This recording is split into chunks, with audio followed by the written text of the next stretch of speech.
donc la fonction questions-réponses qui sera utilisée plutôt pendant les présentations. Donc, vous pourrez noter vos questions au fur et à mesure et on essaiera d'en poser un maximum à nos intervenants à la fin des présentations.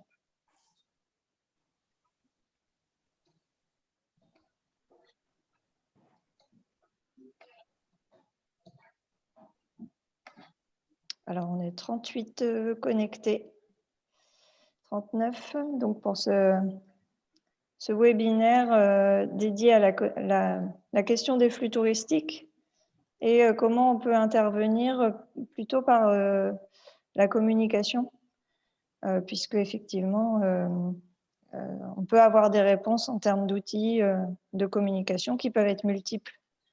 Donc, c'est bien le sujet qu'on va aborder ce matin avec nos intervenants invités.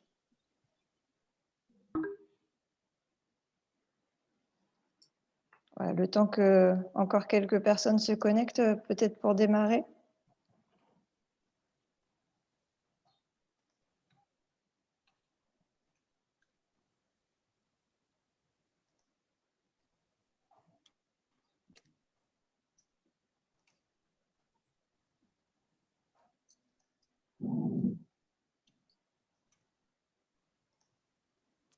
Et ça continue de se connecter. Donc, bonjour à tous ceux qui continuent de nous rejoindre. Et Virginie, je ne sais pas à partir de quel nombre vous souhaitiez. Après, on va pouvoir démarrer. Là, alors, le webinaire est diffusé en live sur la page Facebook de l'agence Somme Tourisme. Comme ça, vous pourrez le revoir en replay par la suite.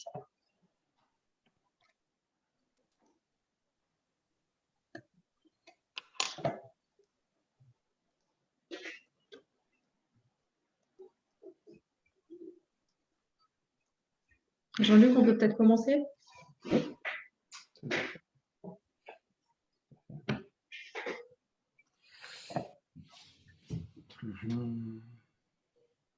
Allez, c'est parti.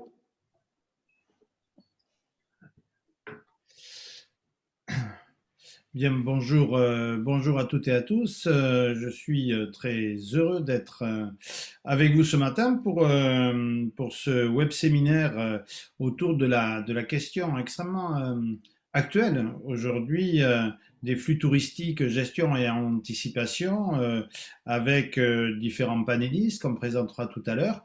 Mais tout d'abord, c'est François Berger, directeur de Somme Tourisme, qui va introduire notre séance pour expliquer pourquoi finalement on se retrouve aujourd'hui autour de cette thématique.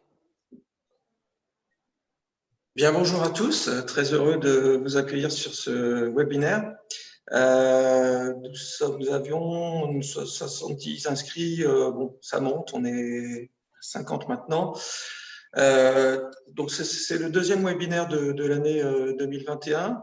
Et pourquoi on a souhaité traiter ce sujet très important pour nous, le problème des flux touristiques sur les zones naturelles et les milieux sensibles, tout simplement parce qu'aujourd'hui, ça peut être un écueil, ça peut être un danger pour la destination. Et la surfréquentation de certains sites peut entraîner non seulement de la dégradation, donc c'est très important puisque ce qui fait l'attractivité de la destination, c'est aussi la qualité de nos sites naturels, mais aussi l'idée de pouvoir éduquer le visiteur, de pouvoir lui faire comprendre qu'aujourd'hui, ce qu'il visite et ce qu'il apprécie dans la destination, eh bien, il faut le préserver, il faut réussir à le respecter au mieux.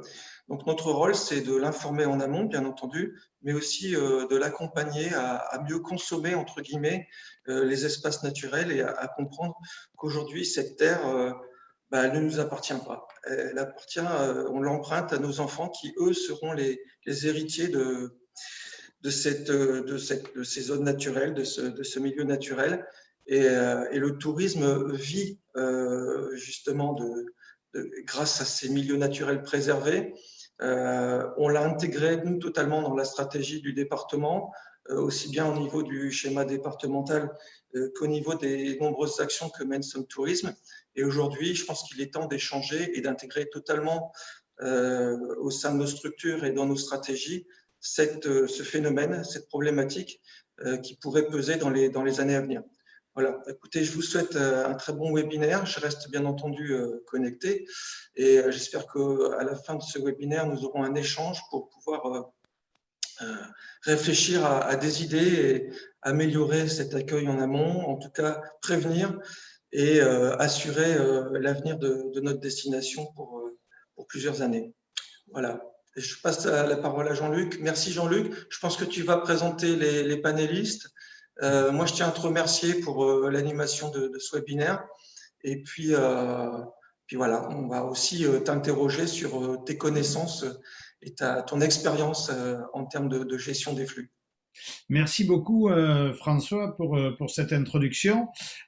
Du coup, je vais en profiter pour me présenter puisque pour les participants, moi je viens, mon accent me trahit un peu, hein, je viens du sud-ouest, qui est une région qui est également confrontée dans pas mal d'endroits et on le verra tout au long de ce débat.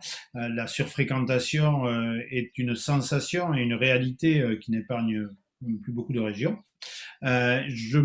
Toujours beaucoup travaillé avec les offices de tourisme et aujourd'hui je suis conseiller en tourisme, mais je suis très intéressé par ces stratégies de gestion de flux parce que je pense qu'il y a encore beaucoup de choses à inventer.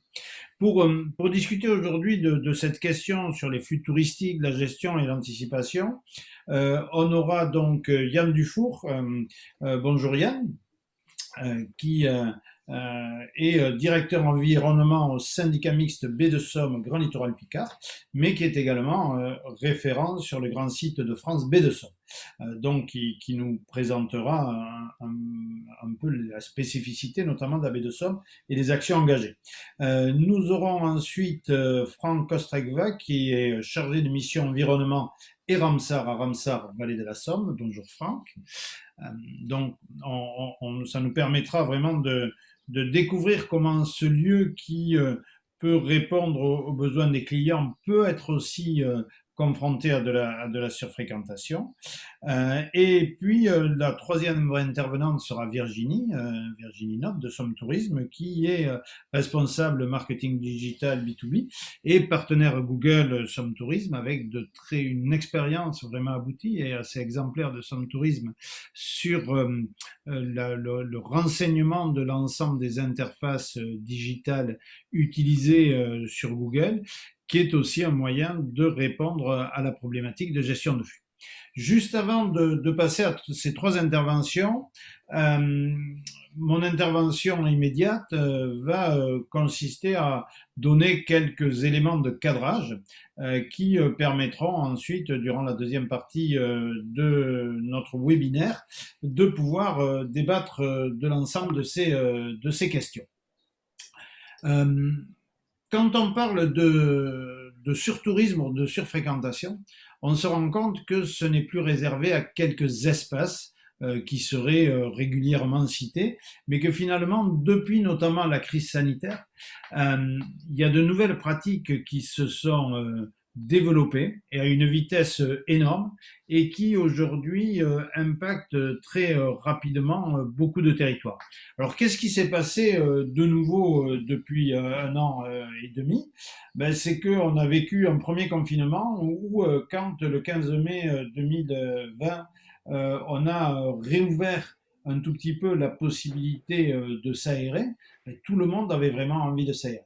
Ensuite, les restrictions, comme par exemple cet hiver à la montagne où les stations de ski ont été fermées, n'ont pas enlevé l'envie de nature de la part d'un certain nombre de visiteurs qui se sont rués, comme par exemple dans l'Ain, sur des stations de moyenne montagne où on pouvait juste faire de la luge, où on pouvait juste aller avec les enfants, mais ces visiteurs sont arrivés sur des espaces qui n'étaient pas du tout prêts à accueillir ces visiteurs. Ce qui fait que de nouveaux lieux ont été appropriés, mais par des clientèles qui ne connaissent pas forcément les milieux naturels. Par exemple, le directeur de l'office de tourisme du Sancy, qui est en Auvergne, me racontait qu'il y a eu une explosion à l'été 2020 de fréquentation, avec notamment une nouvelle clientèle qui louait des camping-cars ou des vannes et qui allait stationner dans les pâturages. Et du coup, sans penser à mal, mais simplement parce qu'ils ne connaissent pas le milieu et donc n'avaient pas compris que il y avait des endroits qui étaient réservés à la pâture et qui n'étaient pas faits forcément pour se promener. Et le problème aussi de ces nouveaux lieux qui sont fréquentés, c'est qu'il n'y a pas aujourd'hui d'aménagement dédié. Quand vous mettez des milliers de visiteurs sur une station de ski, vous avez les équipements qui sont faits pour. Si ces milliers de visiteurs se redispatchent dans la nature, évidemment, il y a beaucoup moins d'aménagement. Du coup, ces situations de surfréquentation posent rapidement problème. On a vu fleurir dans la presse, là je vous donne quelques exemples au Pays Basque, surfréquentation sur un sommet qui est bien connu au Pays Basque, et du coup les habitants qui voient des voitures devant leur porte et qui ne peuvent plus sortir de chez eux parce qu'il y a plein de gens qui font de la randonnée. On se rend compte aussi que la majorité des pratiquants sont des locaux, pas forcément des touristes d'ailleurs. En plein mois de janvier au Pays Basque, il n'y avait pas beaucoup de touristes cette année. Tous les habitants sont du coup en colère et très vite on assiste à des crispations assez importantes autour de ces situations de surfréquentation. Par exemple, là, un article sur Etretat cette fin d'hiver où tout le monde se précipite sur la station, les restaurants étaient fermés et du coup, tous les déchets se multipliaient. Donc, il y a vraiment des problèmes de cohabitation qui de suite sont repérés par les habitants comme un motif d'insatisfaction qui leur donne une perception encore plus aiguë de cette situation de surfréquentation. Alors, la surfréquentation, pour moi, elle ne date pas d'aujourd'hui malgré tout, même si il y a eu une modification avec la crise sanitaire. Il y a depuis 10 ans finalement, parce que je relisais en préparant ce webinaire un article du réseau de veille Québec en tourisme datant de 2012. D'ailleurs, il y avait un témoignage dans les commentaires de la baie de Somme, justement, où le syndicat mixte commençait déjà en 2012 à réfléchir et à avoir un certain nombre de mesures pour lutter contre la surfréquentation des sites. Donc, c'est pas quelque chose qui est nouveau. Mais il y a eu, d'après moi, 3 étapes. La première étape, ça a été la protection des espaces naturels sensibles, comme la politique des grands sites de France, GSF des grands sites de France, qui depuis pas mal de temps ont, dans leur mission de protection du milieu, réfléchi à la gestion de la surfréquentation. Mais c'était vraiment la première étape puisqu'on s'occupait juste de ces espaces-là. La deuxième étape, ça a été les villes. Quand à Barcelone, Venise, Amsterdam, les habitants se sont confrontés au phénomène Airbnb qui vide les centres-villes de leur habitat traditionnel, que Barcelone était envahie par des fêtards de toute l'Europe et que Venise est envahie par les grands navires, à ce moment-là, les villes ont été vraiment confrontées à cette problématique de surfréquentation. Et ont commencé, pour un certain nombre d'entre elles, à prendre des mesures, notamment réglementaires. Et je pense qu'aujourd'hui, c'est l'ensemble de l'espace rural qui, de façon plus ponctuelle, peut se retrouver confronté avec des phénomènes de surfréquentation et avec des problèmes de surtourisme. Et donc, du coup, plus personne n'est épargné, et on va le voir, on n'est même plus dans des questions de saisonnalité, etc. Ça peut arriver un peu partout et n'importe quoi. Par rapport à ça, comment peut-on agir? Quelles sont aujourd'hui, un peu partout en France et en Europe, les solutions qui sont mises en place pour lutter contre le surtourisme? Une des premières solutions, alors, les solutions ne sont pas classées dans l'ordre des solutions qui sont les plus efficaces. C'est simplement un ensemble de mesures qui sont prises. Je l'ai mis en premier parce qu'on en parle beaucoup actuellement, c'est le démarketing. Alors, qu'est-ce qu'on entend par démarketing? C'est le fait de faire de la publicité contradictoire sur la qualité des zones touristiques. arrêtez de dire simplement, de poster des photos de paysages idylliques où il n'y a plus personne pour dire ben, venez, et ça attire beaucoup de monde et il y a surfréquentation, mais faire par exemple comme le parc régional des Calanques, qui est un parc de la Côte d'Azur, qui veulent décourager les visiteurs en pratiquant le démarketing. Et comme vous le voyez là sur un extrait de leur site internet, quand vous avez la rubrique se baigner dans les Calanques, vous n'avez pas une photo d'eau turquoise, vous avez une photo de plage surfréquentée avec une explication qui dit massif montagneux en bord de mer. Les Calanques offrent peu de plages, elles sont situées au milieu des criques dénuées d'équipement, souvent difficiles d'accès, exiguës et prises d'assaut pendant la période estivale. Donc on est vraiment là dans une façon de sensibiliser les visiteurs sur le fait que la réalité n'est pas si idyllique. Dans le même esprit, un certain nombre de territoires demandent à leurs visiteurs de ne plus taguer sur Instagram les lieux exacts des photos qu'ils ont prises, mais de les mettre liés à un équipement bien équipé autour. Parce qu'il y a eu trop de situations où un lieu naturel s'est retrouvé sur Instagram et de suite a été pris d'assaut par des centaines de visiteurs voulant faire la photo absolument idéale, sauf que le lieu n'est pas du tout équipé pour ce type de choses. Ou encore dans le démarketing, la campagne actuelle du département de la Corrèze qui fait une pub en barrant le mot Corrèze et en disant chute, et chaque fois qu'on parle de Corrèze, on met chute pour dire finalement c'est une terre de secret. Donc c'est de la publicité, mais en disant que c'est une terre qui se mérite et qui n'est pas ouverte à tout le monde. Donc je pense que beaucoup de territoires cherchent maintenant à réorienter leur promotion autour de cette solution de démarketing ou de communication différente. La deuxième solution, mais ce serait d'aménager l'espace. C'est-à-dire qu'on se retrouve avec des sentiers de randonnée qui sont pris d'assaut, ben, il faudrait faire des parkings, il faudrait faire des accès, il faudrait aménager des espaces publics avec des tables de pique-nique, avec des poubelles, etc. Simplement, c'est une gestion sur le long terme. C'est ce qu'ont fait par exemple les grands sites, mais sur des dizaines d'années. Le fait d'avoir plus de sentiers de randonnée, par exemple, pour diffuser les flux, qui permet que tout le monde n'est pas sur le même itinéraire, mais qu'on va rediffuser. Le fait d'éloigner les parkings du lieu de départ, de manière à ne pas avoir de congestion. Le fait de multiplier les lieux de visite sur un même territoire.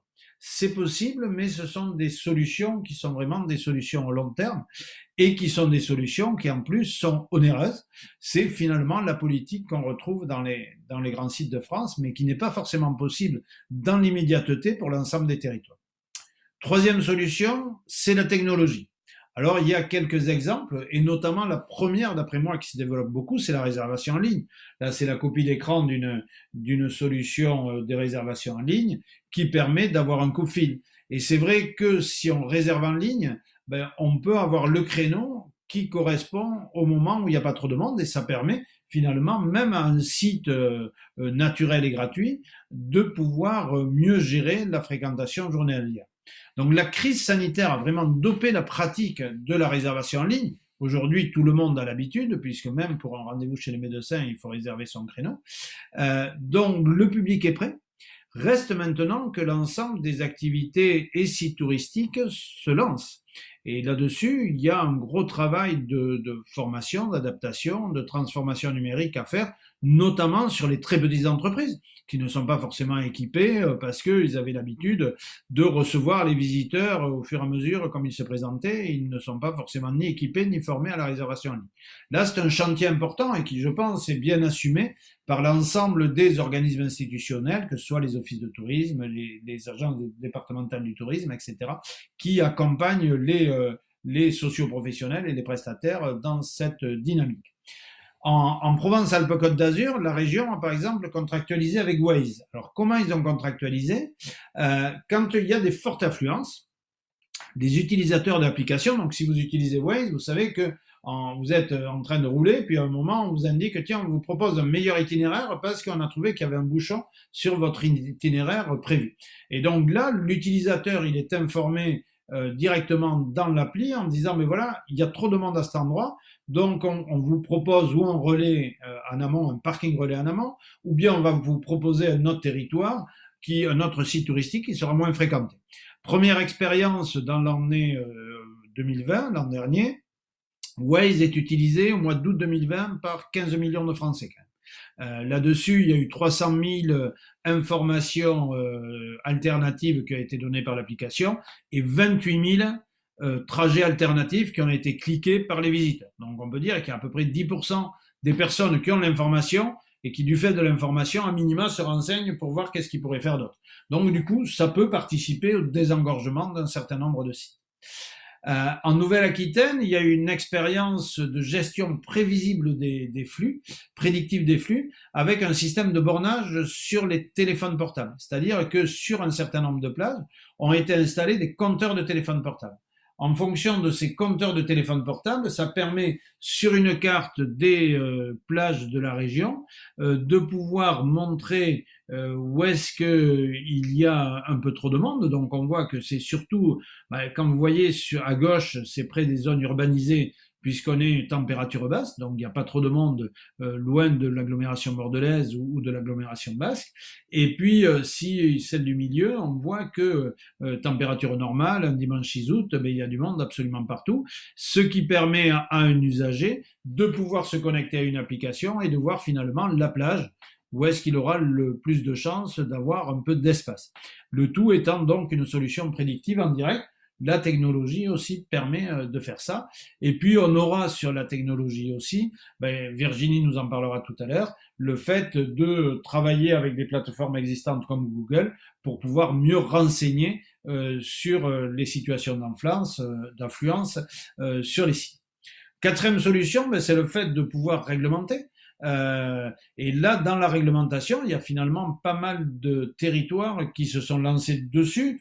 Quelques exemples, par exemple, la photo ici, ce sont les Cinque Terre qui ont fait une législation particulière, notamment sur la façon de pratiquer le territoire. Mais par exemple, le Mont Blanc a pris un arrêté.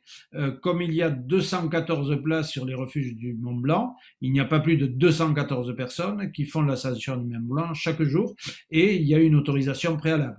Donc, dans le parc naturel des Cinque Terre en Italie, si on est mal chaussé, on peut avoir une amende de 50 à 2500 euros parce que du coup, on ne va pas bien respecter le milieu. À Dubrovnik, dans la vieille ville, il y a aujourd'hui des quotas de visiteurs qui sont mis en place. La grosse problématique de la réglementation, c'est que très souvent, elle limite l'accès à l'ensemble des publics et que très souvent la réglementation elle est liée aussi à des systèmes de péage ou à des systèmes financiers et qui donc ne sont pas équitables pour l'ensemble des visiteurs qui souhaiteraient accéder à un lieu. Et enfin, la solution qui est de plus en plus utilisée, d'après moi, sur lequel il y a vraiment de plus en plus de champs d'application, c'est la médiation. Tout à l'heure, François parlait d'éducation. Et en effet, on peut se dire qu'il faut éduquer le visiteur, mais aussi l'habitant pour moi, et que c'est le rôle des organismes publics. Alors sur quoi il faut les éduquer? Il faut les éduquer sur les enjeux du tourisme durable. C'est vrai qu'un visiteur qui arrive, et je pense qu'on en parlera avec Yann et avec Franck, quand il arrive sur un territoire, il faut qu'il soit informé de la fragilité du milieu, des possibilités alternatives qu'il a, etc. Et là, on a un gros travail de médiation.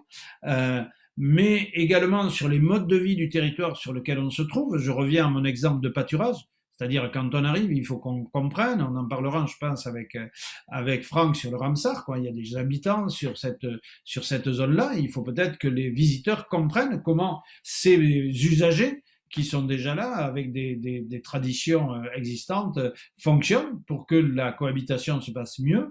Et puis, globalement, il faut éduquer le visiteur et l'habitant sur le vivre ensemble, c'est-à-dire que l'habitant peut aussi participer à mieux accueillir le visiteur, même s'il y en a beaucoup à un moment, et le visiteur peut être attentif au territoire sur lequel il se trouve. Je pense que ça peut être un des grands enjeux du tourisme de demain, non pas de faire venir de nouveaux visiteurs, mais pour les visiteurs qui sont là, de bien gérer le vivre ensemble. Pour conclure cette introduction de cadrage, on peut dire que la problématique, elle est globale et durable. C'est-à-dire que l'envie de loisir, la démocratisation des vacances, le fait que la crise sanitaire nous ait donné envie de profiter de la nature, ça accélère le mouvement. parce que tout le monde a envie de profiter, tout le monde a envie d'être dans des grands espaces, etc. Et on ne peut que se réjouir de ça. Plus il y a de pratiquants de randonnée, plus il y a de personnes dans la nature, mieux c'est à la fois pour les individus qui se portent mieux, et puis c'est également pour la découverte de nos territoires, c'est quand même une bonne nouvelle. Mais ce qui se passe aussi, c'est que la désaisonnalisation favorise les surfréquentations ponctuelles. Avant, dans des zones touristiques, dans ma région, sur le littoral, les habitants savaient que entre le 15 juillet et le 30 août, c'était un peu compliqué, mais on prenait son mal à patience. Maintenant, dès qu'il y a un week-end de beau temps, et comme chez vous, je pense, il peut y avoir de la surfréquentation. Et donc, c'est beaucoup plus difficile à supporter par les habitants. Et j'ai aussi le sentiment que cette sensation de surtourisme, ce sentiment de il y a trop de monde, est de plus en plus aigu chez les résidents, et que finalement, à fréquentation parfois équivalente à ce qui se passait il y a quelques années, il y a ce sentiment d'être envahi qui est de plus en plus aigu, et que donc c'est bien dans les deux parties qu'il y a sans doute à avancer, et qu'on a un chantier absolument important autour de la médiation dans cette question du surtourisme et de la surfréquentation. Voilà pour démarrer quelques notions de cadrage, quelques considérations générales autour de la surfréquentation et du surtourisme. Et on va maintenant passer la parole à nos panélistes avec 3 présentations de situations réelles. Et ce sera d'abord Yann Dufour, donc, qui est directeur de environnement au syndicat mixte baie de Somme, qui va nous présenter la spécificité de la baie de Somme et puis les actions qui sont développées par le syndicat mixte pour gérer finalement les flux touristiques sur son territoire. Yann, je te laisse la parole. Merci Jean-Luc, bonjour à tous. Je vais essayer de partager mon écran. Ça devrait bien se passer. Super. Et voilà, impeccable. Impeccable.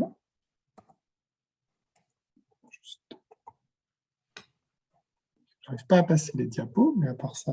Il faut juste que tu recliques sur dessus, et là ça va passer, ça va le faire. Ouais, super. Merci. Bon, donc bonjour à tous. Oui, donc moi je vais vous présenter des éléments sur la baie de Somme qui vont recouper pas mal des propos de Jean-Luc parce que ça va permettre d'illustrer pas mal de choses qu'il a pu dire. Bon, tout d'abord quelques photos de la baie de Somme. Alors là évidemment on n'est pas en baie de Somme mais on est en baie d'Authie. Donc normalement vous devez voir si tout va bien 2 chevaux qui se promènent en baie d'Authie. Tout à fait.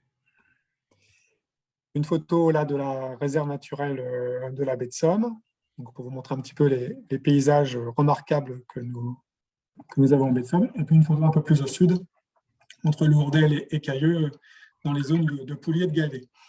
Donc tout ça pour vous dire que la baie de Somme sont des paysages remarquables qui bénéficient de protection au titre de la loi sur les sites et les paysages de 1930, avec notamment 2 sites classés.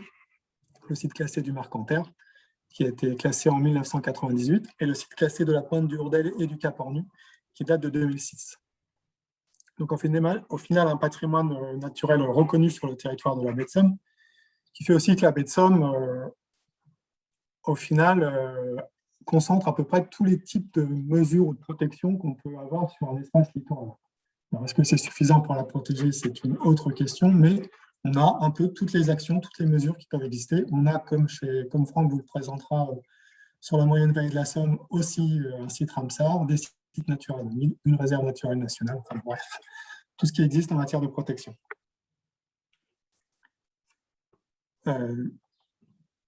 En plus de cet aspect-là, comme le disait tout à l'heure Jean-Luc, on se trouve avec un site qui est en phase avec les tendances du marché touristique, avec un site qui est relativement proche de grosses agglomérations, de gros centres urbains. On est à 3h30 de Bruxelles, mais aussi un site qui est en phase avec les tendances du marché sur le sens et l'authenticité, la recherche de nature, de ressourcement. Au final, on se retrouve avec un site connu et fréquenté, avec notamment sur les principales portes d'entrée de la baie de Somme, des fréquentations importantes. Alors là, on a une enquête qui date de 2013, qui va être renouvelée en 2022-2023, mais on arrive à une fréquentation d'environ presque 2 millions de visiteurs chaque année sur ces 4 portes d'entrée de la baie de Somme. Donc forcément, ça peut causer parfois quelques problèmes.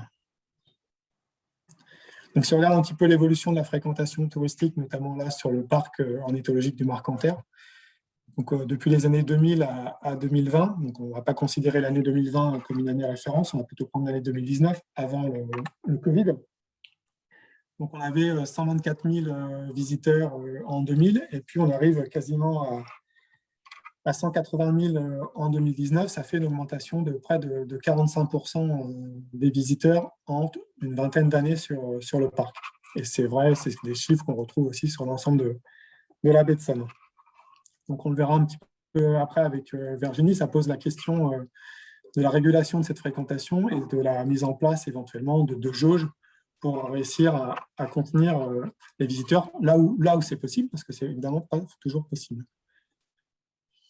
Donc, ces chiffres, là, on voit une photo du parc ornithologique avec une queue d'attente pour l'accès à la billetterie. Donc, ces chiffres montrent bien la montée, comme le disait Jean-Luc, en puissance du tourisme dans certains espaces protégés en France. Alors, tout ça, c'est, là encore, comme le disait Jean-Luc, c'est renforcé depuis 2020 avec le déconfinement. Et leur impact sur les milieux naturels, qui a inquiété, qui a été constaté notamment par de nombreux gestionnaires d'espaces naturels, notamment sur le littoral. Là, on a une publication de Rivage de France, qui est l'organisme qui regroupe l'ensemble des gestionnaires des terrains du Conservatoire du littoral, et qui, suite au déconfinement en 2020, en fait, a eu de nombreux retours d'expérience venant dire que ça ne s'était pas toujours bien passé sur les sites naturels, avec une hausse de la fréquentation et surtout des comportements qui n'étaient pas forcément adaptés. Et là encore, un nouveau public qui ne connaît pas forcément bien les espaces naturels et qui va avoir des comportements qui ne sont pas ceux qu'on doit avoir dans des espaces naturels. Donc, et puis une édition de Ouest France qui avait fait une sur les sites naturels face au défi du déconfinement. Donc, c'est une vraie problématique et qu'on retrouve fortement quand même sur la baie de Somme. Si on regarde un petit peu les chiffres de la fréquentation pour essayer de mesurer l'impact du déconfinement l'année dernière, donc là, on a un graphique avec l'évolution mensuelle des cyclistes sur 4 sites, les 4 principaux sites, pareil pour les vélos au niveau de la baie de Somme. Donc là, on a des éco-compteurs en fait, qui permettent de mesurer la fréquentation des vélos. Donc il y a différentes années, chaque couleur représente une année, et puis en abscisse, ce sont les différents mois de l'année. Juste si on regarde 2018 qui correspond aux chiffres, au graphe jaune, donc on voit au mois de juillet-août 2018, on avait une fréquentation en vélo sur ces 4 sites d'un petit peu plus de 50 000, une pointe à un peu plus de 50 000 vélos. Et donc si on regarde 2020, donc après le déconfinement, donc fin juin, début juillet, on a une pointe à presque 90 000 vélos. Donc on n'a pas doublé, mais on n'est pas loin d'avoir doublé la fréquentation cycliste sur ces pistes cyclables. Donc forcément, cette augmentation des visiteurs, ça a des impacts. Alors moi, je vais plus insister aujourd'hui sur les impacts sur les paysages et la biodiversité. Donc sur les paysages, évidemment, érosion, pollution, accumulation de déchets. On le voyait, même si on était en ville, sur la photo d'Étretat tout à l'heure montrée par Jean-Luc, avec une accumulation de déchets. Sur la biodiversité, avec des impacts sur les espèces. Donc, ça peut être du piétinement d'espèces, que ce soit floristique ou animal, on le verra après. Des dérangements d'oiseaux, les dérangements des phoques, je vais vous le présenter après. Et éventuellement, destruction d'espèces, là encore, que ce soit de la flore ou de la faune. Ça a aussi un impact sur la migration. Ça peut aussi avoir un impact sur la migration du cadre de vie des habitants, avec, là encore, la perception d'une fréquentation subie par les habitants, le sentiment d'un déséquilibre entre les aménagements qui sont faits plutôt pour les les visiteurs et puis les aménagements que l'on peut réserver aux locaux. Et au final, si on est vraiment sur des phases de surfréquentation importantes, on peut avoir un décalage finalement entre l'image perçue par les visiteurs avant leur arrivée sur le site et puis l'image vécue, puisque cette image, en tout cas le site peut être lui dégradé et donc l'image finalement au final ne correspond pas à celle que le visiteur pouvait en avoir en amont. Donc si je zoome un petit peu sur des impacts, sans rentrer dans les détails, mais donc sur le cas des phoques par exemple, avec en baie de Somme un spot bien connu qui est celui du Hourdel, où de nombreux visiteurs viennent voir les phoques, que ce soit les veaux marins ou les gris, avec un risque important de dérangement des phoques, qui sont assez sensibles en fait, notamment en période de mise-bas assez sensibles au dérangement, notamment en période de mise-bas, et une période de mise-bas qui est notamment sur la période estivale, et donc qui peut poser de nombreux soucis. En termes d'intervention, il faut noter la présence notamment de Picardie Nature qui est présente régulièrement tous les étés pour faire de la sensibilisation. C'est vraiment un point important pour essayer d'éduquer effectivement les visiteurs et de limiter les effets néfastes. N'empêche qu'il y a quand même toujours des comportements qui sont pas adaptés, avec des personnes qui vont vraiment s'approcher des photos, qui veulent faire des selfies ou des photos très proches, alors qu'on sait que on a une limite de distance qui est difficile à estimer, mais qui est globalement de ne pas s'approcher des phoques à moins de 300 mètres pour éviter le dérangement. Puis vraiment faire attention à la communication, mais ça, je pense qu'on est tous de plus en plus sensibles, et notamment d'éviter d'avoir des photos de phoques en gros plan qui peuvent laisser penser qu'on pourrait approcher de très près les phoques, alors que ce n'est évidemment pas le cas. Ces photos sont faites avec des téléobjectifs et la plupart du temps, les visiteurs qui viendront avec un smartphone ne pourront évidemment pas faire ces photos et seront toujours très éloignés des phoques. Donc attention à cet aspect-là, mais je pense que globalement, c'était en train de se corriger et qu'il n'y a quasiment plus de communication avec des phoques en gros plan. Yann, comme je suis maître du temps, je dois te presser un peu. Ok.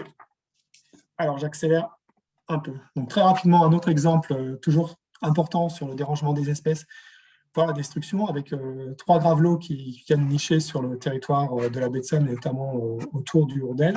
C'est des espèces qui vont nicher sur le sable ou sur les galets, et donc qui vont pouvoir avoir leur nid sur des zones de passage, des parkings ou autres.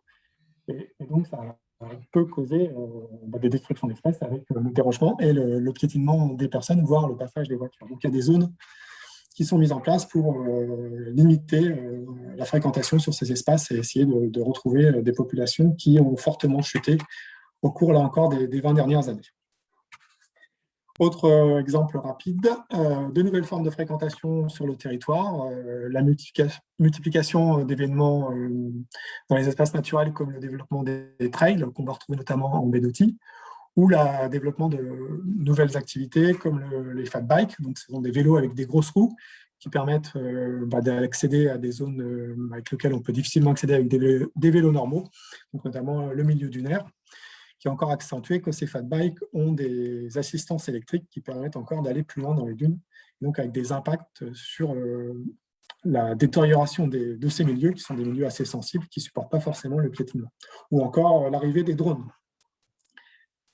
Voilà quelques exemples. Un autre exemple là, évidemment, vous vous rendez compte qu'on n'est plus en baie de Somme, on est parti en Norvège, mais c'est aussi, comme le disait pareil Jean-Luc tout à l'heure, le fait de vouloir être pris en photo sur un lieu assez magnifique, sans imaginer tout ce qu'il peut y avoir derrière, parce que là, la photo est belle, mais derrière, ce sont des queues de visiteurs qui attendent pour pouvoir être photographiés. Mais bon, je n'insiste pas sur cet aspect-là. Ça ne concerne pas la baie de Somme. Les photos qui concernent la baie de Somme, pour vous matérialiser un petit peu la surfréquentation. Donc là, on est vers le parking de la Mai, avec la cohabitation voiture le long de la route, sur la route, les chevaux. Le parking sur le domaine public maritime au Cap Ornu, donc avec les jours de beau temps et de marée adéquate, une forte fréquentation sur ce parking, ou encore les files de voitures à l'arrivée du hameau du Hourdel, dès qu'il y a des week-ends avec un peu de beau temps.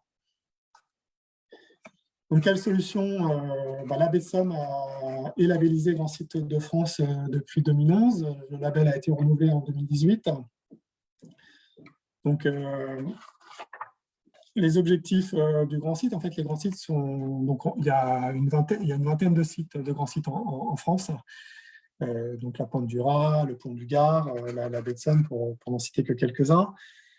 L'idée du grand site, les grands sites sont tous des sites qui sont fortement impactés par le tourisme et éventuellement voire la surfréquentation. Et donc, l'idée, c'est d'essayer de trouver des solutions, de développer en fait un programme au niveau du territoire pour essayer d'améliorer ces problèmes de fréquentation et de gestion des flux.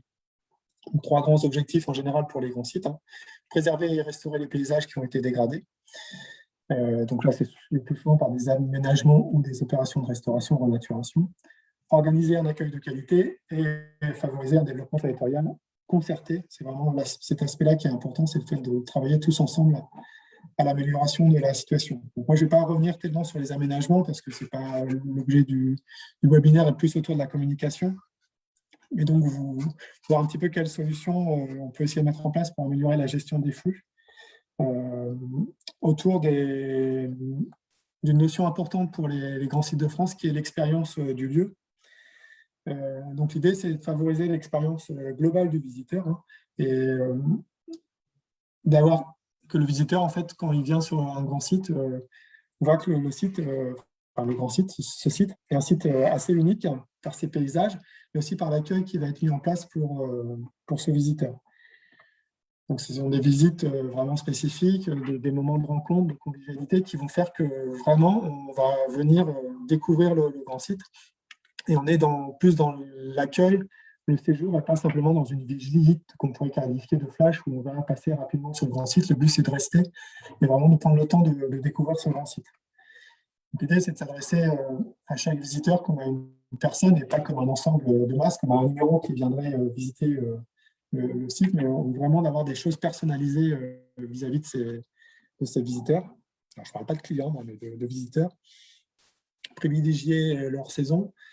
Et puis, ne pas rechercher l'accroissement du nombre de visiteurs. Je pense que sur la baie de Somme, on a assez de monde, mais plutôt une meilleure répartition dans le temps, de la durée des séjours, voire essayer d'augmenter le panier moyen des visiteurs.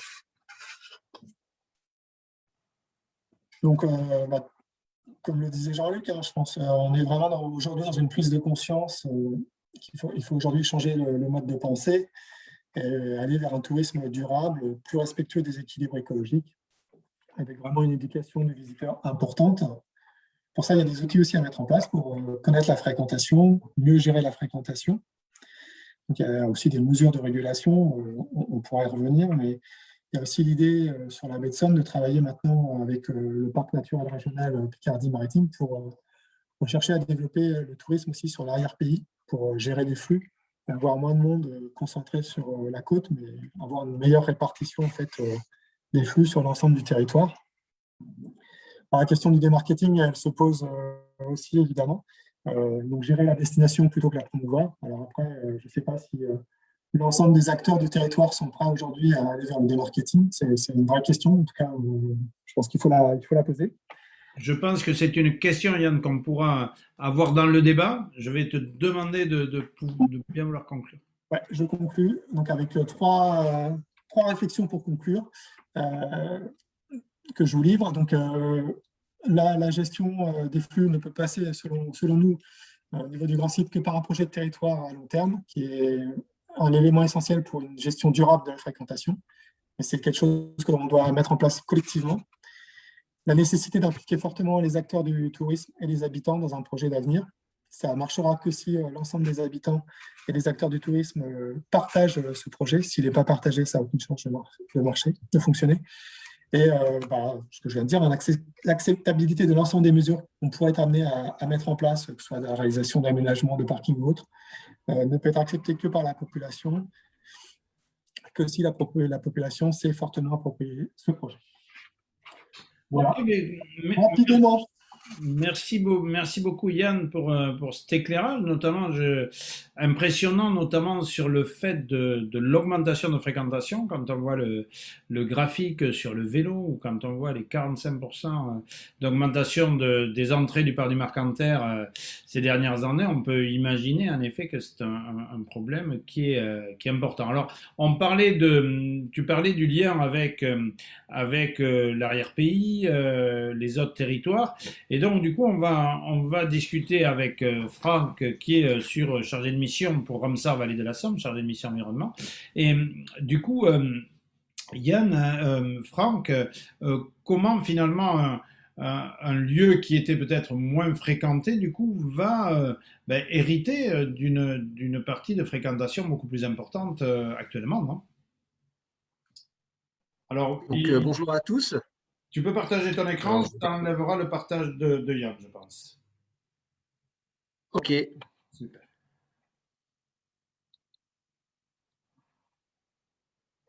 Voilà, donc moi je vais vous parler du site Ramsar des marais et tourbières des vallées de la Somme et de l'Avre, l'homme au cœur de la nature. Alors, vous verrez à la fin pourquoi j'ai choisi ce titre. J'y reviendrai en fin de présentation.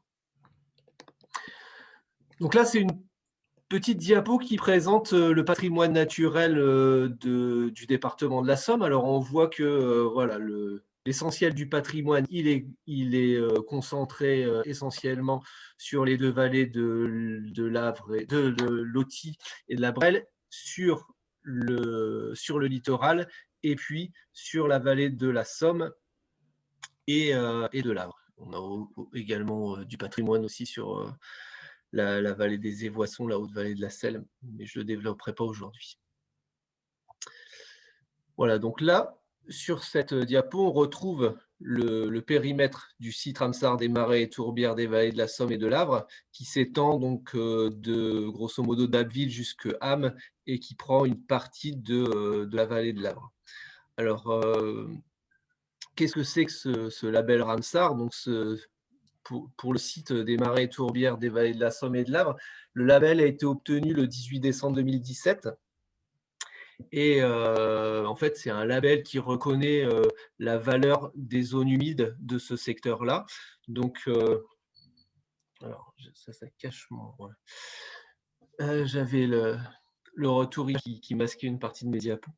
Donc, on a 2416 sites Ramsar dans le monde et 50 sites Ramsar en France, dont la baie de Somme, dont parlait Yann tout à l'heure, et dont la moyenne et la haute vallée de la Somme et la vallée de l'Avre. Alors, ce site des marais et tourbières des vallées de la Somme et de l'Avre sont considérés comme les plus vastes tourbières alcalines d'Europe de l'Ouest. Et voilà, on voit à travers quelques photos là que du patrimoine, il y en a, hein, aussi bien en termes de milieu naturel que de faune, que de flore. Donc, il y a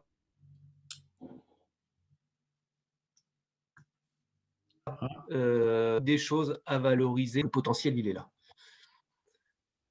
Alors, en termes de nature, sur ce site, on le voit au travers de ces quelques photos, c'est qu'on a une nature qui est privée et privatisée de manière importante. Donc privée parce qu'on a beaucoup de propriétés privées, malgré tout, sur cette vallée de la Somme, et privatisée parce que elle est peu accessible. On a pas mal de, comme vous le voyez, hein, de portails, de clôtures qui barrent l'accès aux visiteurs potentiels. Malgré tout, on a quand même 7800 hectares d'espaces naturels sensibles, principalement situés donc le long de la vallée de la Somme et sur le littoral, sur plus de 110 sites. On a la véloroute Vallée de Somme qui permet de connecter une bonne partie de ces sites, et puis on a aussi deux forêts domaniales, Crécy et le Bois de Creuse. Alors, ces 7800 hectares d'espaces naturels sensibles, ils sont en compétence du département de la Somme, qui a des missions donc, de protection, de gestion et d'ouverture au public, hein, avec deux outils, le droit de préemption et la taxe d'aménagement, mais ce n'est pas l'objet du propos aujourd'hui, je voulais juste les évoquer avec vous. Mais voilà, ça fait partie des missions du département. Donc, alors je pourrais vous parler des espaces naturels en général, Je vais concentrer mon propos sur les propriétés du département qui sont assez faibles en termes de quantité, hein. On a environ 300 hectares, donc c'est tout petit. Mais voilà, comme c'est les sites que je connais le mieux et sur lesquels on a le plus de possibilités en termes de levier, c'est ce dont je vais vous parler aujourd'hui et que je vais illustrer avec mes propos après. Donc, ces quelques sites se veulent être des sites pilotes, des sites vitrines et des sites ouverts au public quand c'est possible, c'est-à-dire si la sensibilité du milieu le permet et si les conditions de sécurité sont remplies. Alors, l'action du département, elle va se concentrer sur ces sites, sur la préservation. C'est la partie centrale de la diapo, des milieux riches et sensibles avec une mission de préservation, c'est la mission première. Et pour ça, on va développer avec notre partenaire qui est le Conservatoire d'espaces naturels de Picardie, des plans de gestion qui vont définir un certain nombre d'orientations. Et voilà, il va s'agir d'essayer d'ouvrir au public, au pluriel, ces sites. Alors, des publics très diversifiés, on voit au travers des photos, des pêcheurs, des éleveurs, des chasseurs, des touristes qui font des sports de nature, des gestionnaires, des scientifiques, des écologues, etc. Voilà, tous ces publics-là vont se retrouver en même temps sur ces sites, ou pas en même temps, mais à des périodes différentes. Et voilà, tout l'enjeu, ça va être d'anticiper, d'orienter, de sensibiliser, de préserver, mais aussi de suivre, d'évaluer, d'aménager. Et donc tout le temps d'adapter, de s'adapter, parce que forcément, quelqu'un qui vient méditer, se ressourcer sur un site naturel, il va pas avoir la même attente et la même exigence que quelqu'un qui vient faire un trail. Autant vous dire que si je fais un trail, il y a 500 bonhommes derrière moi, je suis content parce que je suis le premier, donc c'est plutôt bon signe. Par contre, si je viens faire de la méditation, j'ai plutôt envie d'être tout seul et si je veux être satisfait de ma visite, voilà, j'ai envie de tranquillité et pas d'avoir 50 personnes à côté de moi qui la course à pied ou du vélo, etc., etc. Donc, il va falloir jongler avec tout ça. Il reste 5 minutes. Et voilà. Ok, donc pour éviter certains écueils comme le dérangement ou la dégradation, les photos illustrent ces éléments-là. Alors, comment on va agir concrètement? Donc, concrètement, on va travailler sur l'amélioration des connaissances. Donc là, on a un exemple d'une fille qui travaille sur une thèse sur l'histoire de la tour Bressan. Donc, elle a fait une petite BD. Donc, voilà, ça peut être un moyen d'expliquer, de convaincre, parce que moi, je suis persuadé que la vallée de la Somme, c'est un territoire, effectivement, qui se raconte. Ça ne s'impose pas comme la baie de Somme. Ce n'est pas un truc, on arrive devant, waouh! Non, c'est un territoire qui mérite d'être expliqué, raconté, etc. Et donc, on va pouvoir multiplier comme ça, et on va vouloir multiplier les programmes de recherche pour essayer d'enrichir les connaissances, d'améliorer le savoir et de faire évoluer les discours de sensibilisation pour donner aux gens d'avoir envie de revenir. On va mettre en place des aménagements pour guider, pour réorienter, des panneaux d'accueil et puis pouvoir accueillir aussi tous les types de publics, y compris les personnes en situation de handicap, en mettant en place des listes pour guider les malvoyants, etc. On va aussi, et on a aussi récemment développé un partenariat avec une association qui s'appelle Calinat, dont certains d'entre vous les connaissez peut-être.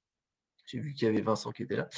Donc, les principes de ce partenariat, c'est former des guides, accompagner les visiteurs et avoir accès à certains espaces sous certaines conditions. Donc, voilà, nos espaces, ils sont ouverts sur certaines parties. Il y en a d'autres qui sont fermés et où on a défini que c'était possible de les ouvrir, mais il fallait accompagner nécessairement les visiteurs et leur proposer des produits particuliers. Donc, c'est intéressant parce que ça peut motiver, mobiliser des touristes ou des habitants qui pourraient vouloir découvrir certaines parties qui sont habituellement fermées au public.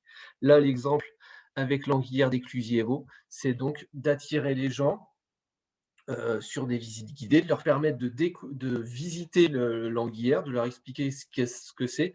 Et on a formé le guide, donc il va pouvoir raconter toute l'histoire de la tradition, du fumage des anguilles, des suivis scientifiques qui sont faits dans ce cadre-là, et de toute la vie de l'anguille, de ce poisson mystérieux qui va migrer tout au long de la vallée de la Somme, jusque la baie de Somme, jusqu'en mer des Sargasses, voilà.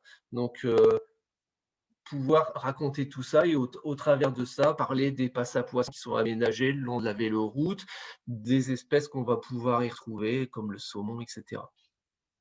Organiser des événements particuliers, comme les journées tourisme et handicap, comme les journées européennes du patrimoine, voilà, des temps forts.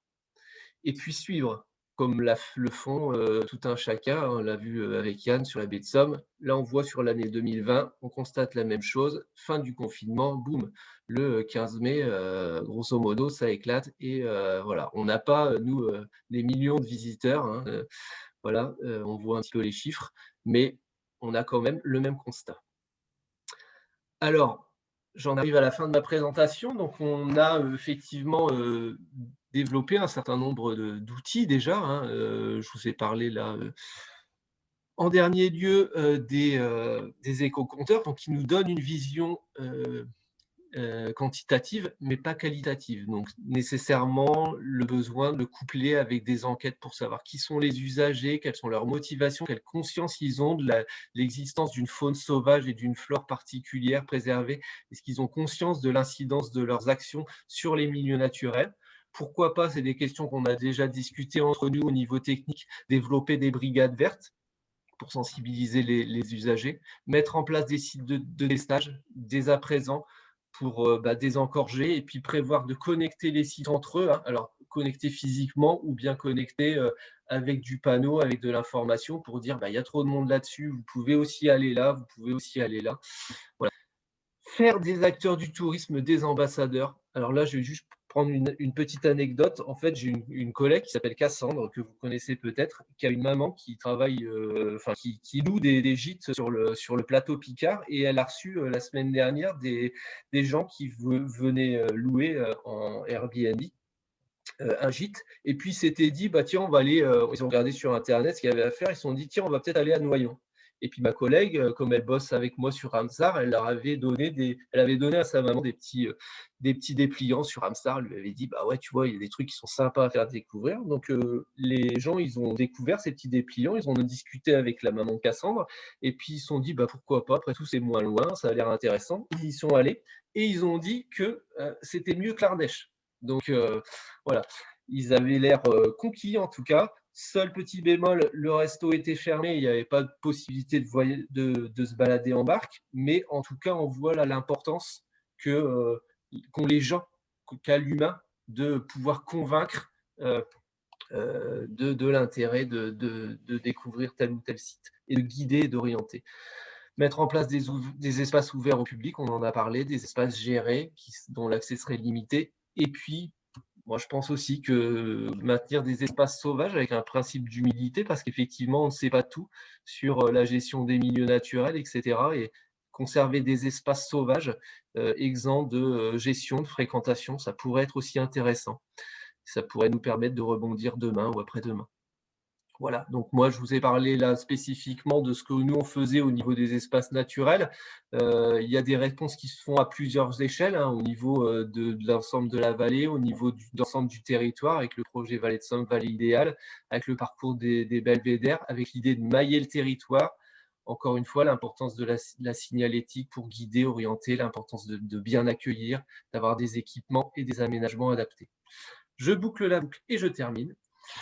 Donc, j'en reviens au départ, hein, à l'intitulé de mon propos, l'homme au cœur de la nature. Donc, on voit que le site Ramsar, de tout temps, c'est un site qui a été emprunté, utilisé par l'homme, et que ce qu'il est aujourd'hui, c'est le résultat de tout ça. On a néanmoins, voilà, c'était des usagers, mais qui n'étaient pas forcément des touristes, hein, à l'époque. Aujourd'hui, on a des touristes qu'il faut impliquer, qu'il faut mettre dans la boucle, et nous poser peut-être la question collectivement de quelle nature on veut, quelle nature pouvons-nous, hein, économiquement, scientifiquement, collectivement, et quelle place pour les usagers dans la nature d'aujourd'hui et de demain. Donc peut-être que citoyens, sociologues, philosophes, historiens, écologues, ça mériterait qu'on puisse tous réfléchir à ça pour voir comment on peut dessiner cette nature de demain.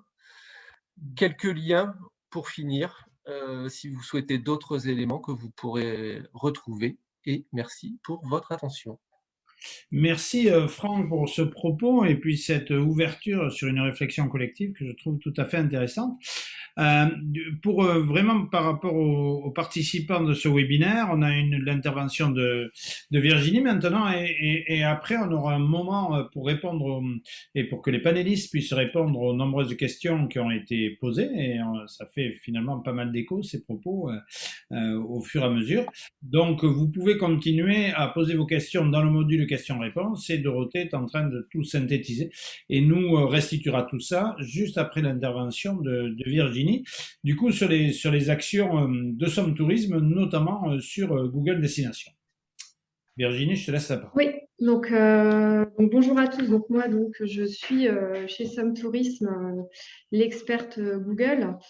Donc en fait, le contexte, donc ce qui nous a fait prendre la décision de travailler sur Google. Donc tout d'abord, ça a été l'évolution de l'usage du smartphone ces dernières années, donc avec de multiples possibilités pour faire ses recherches, pour organiser son séjour sur place, pour prendre des photos, pour laisser des avis. Et également, pourquoi Google? Parce que Google, en fait, a beaucoup évolué et élargi ses services ces dernières années. Donc, à la base, c'était un simple moteur de recherche. Aujourd'hui, il propose de multiples services et applications, dont là, les deux qui vont nous intéresser, ça va être Google Maps, Google Street View, et ça va aussi impacter la recherche Google. Google Maps, c'est 1 milliard d'utilisateurs actifs par mois. Tout à l'heure, on parlait de Waze, donc qui propose des choses intéressantes. Waze a été racheté par Google il y a quelques années. Donc, il y a une force de frappe qui est vraiment importante et voilà, et c'est utilisé. Donc, c'est vraiment important aussi de déconnecter et d'utiliser ces outils pour promouvoir la destination.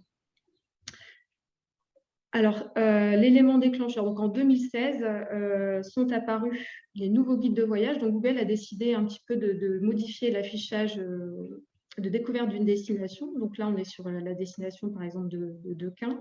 Donc, d'un seul coup, Google a décidé, en fait, de proposer lui-même d'agréger plusieurs données avec, effectivement, du Wikipédia. Mais ce qui était intéressant, c'est qu'on a vu apparaître ce qu'on appelle les fiches Google My Business, qu'on voit ici avec la baie d'Authie, l'Aquaclub, la réserve de la baie de Somme et la baie d'Authie, on l'a 2 fois d'ailleurs. Donc, ces fiches Google My Business ont la particularité d'être enrichies par à la fois les propriétaires. Donc, pour des sites naturels, ça va être plus compliqué, mais à la fois des entreprises ou des propriétaires, mais également des clients. C'est-à-dire que le client prend la main.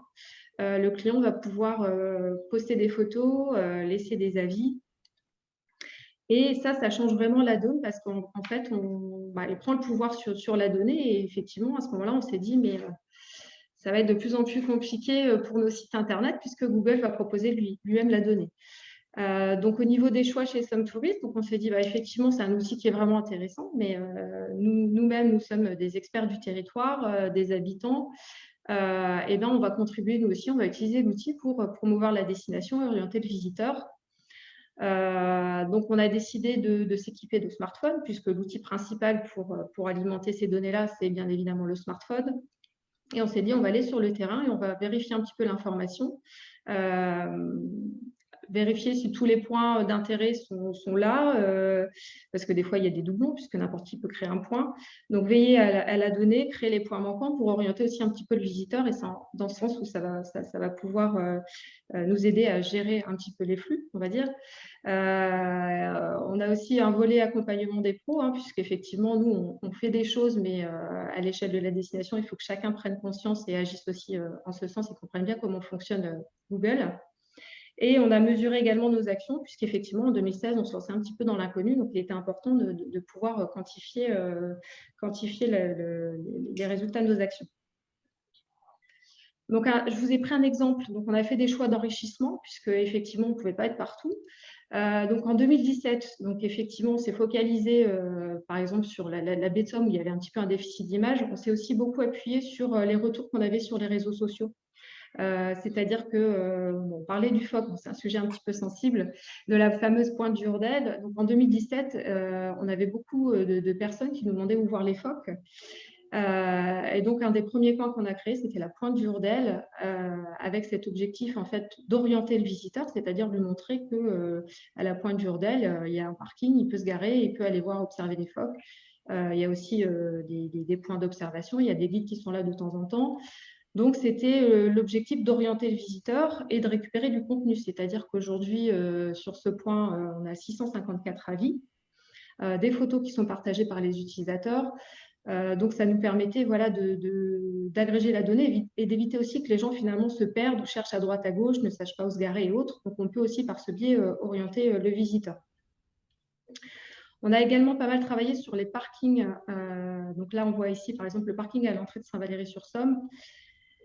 On a sur les réseaux sociaux beaucoup de remarques par rapport au parking payant dans les stations balnéaires. Donc effectivement, l'idée, c'était de montrer aussi qu'il y a d'autres solutions. Donc, il y a des parkings aussi gratuits qui vont souvent à l'extérieur de la ville, mais qui permettent aussi aux visiteurs d'avoir une solution et ça nous permet d'orienter les visiteurs sur les réseaux sociaux. Les gens laissent des avis, donc on structure aussi, on peut orienter le visiteur sur certains parkings. On parlait de l'évolution de la demande vélo, donc alors, Jean-Luc tout à l'heure, non, c'est Jean-Luc ou Yann qui nous parlait tout à l'heure de la fréquentation du vélo en 2020. Donc nous, en 2020, on était également sur la véloroute et la vélo maritime. Et donc, on a pu travailler donc, sur l'enrichissement de la donnée vélo. On a créé des images 360 le long de la véloroute. Et on a également créé des points d'entrée le long de la véloroute parce qu'effectivement, il n'y a pas que la baie de Somme ou Amiens. On a aussi essayé de structurer des points d'entrée à proximité de parking pour que les gens puissent aussi venir se garer et partir le long de la véloroute depuis différents niveaux, avec toujours cette idée voilà, de donner envie. Donc, on partage nos photos, mais également de pouvoir récupérer aussi des photos des usagers, des retours d'usagers. Donc, la randonnée, on a vu aussi l'explosion de la randonnée ces dernières années. Donc là, on a travaillé avec le département sur la création de points d'entrée de circuits de randonnée. Donc moi, ça partait d'un constat personnel. Quand je pars en vacances, j'aime bien faire de la randonnée. Et effectivement, il y a quelques années, il fallait, on a toujours les fiches topo guide, mais trouver le point d'entrée de la randonnée, ce n'était pas toujours le plus pratique. De là est venue l'idée de finalement créer un point avec l'entrée de la rando pour pouvoir orienter le visiteur toujours à proximité d'un parking avec des facilités d'accès. Et donc, on a travaillé avec le département sur les circuits de randonnée recensés, aménagés, et ça permet, voilà, par exemple ici, sur le village de Guisancourt, dans la vallée des Évoissons, de pouvoir aussi sur une carte montrer qu'effectivement, sur Guisancourt, il y a peut-être il y a une église, il y a peut-être un gîte, mais il y a également à proximité un sentier de randonnée. Donc, à proximité, il y a des choses à faire qui sont très sympas. On voit aujourd'hui qu'il y a 80 avis, donc effectivement, là, on n'est pas sur la baie de Somme, mais ça permet aussi de montrer que autour d'un site peut-être très, très connu, on va pouvoir avoir finalement d'autres possibilités ou un sentier de randonnée qui n'est pas très, très loin. Donc, vraiment de montrer sur la carte le potentiel et tous les POI intéressants au niveau du tourisme. On a également travaillé sur la mobilité, avec, depuis l'année dernière, l'intégration des horaires de chemin de fer de la baie de Somme, donc montrer que de Saint-Val au Crotoy, on a aussi du transport en commun. Il n'y a pas que la voiture. Donc là, on peut avoir en alternative un trajet à bord du chemin de fer de la baie de Somme. Donc, on a fait ce travail-là sur le chemin, on a travaillé avec le chemin de fer de la baie de Somme et également avec Trans 80, donc pour pouvoir recenser l'ensemble des arrêts de bus au niveau du département avec les horaires. Donc ça, vous le voyez peut-être sur la slide d'avant.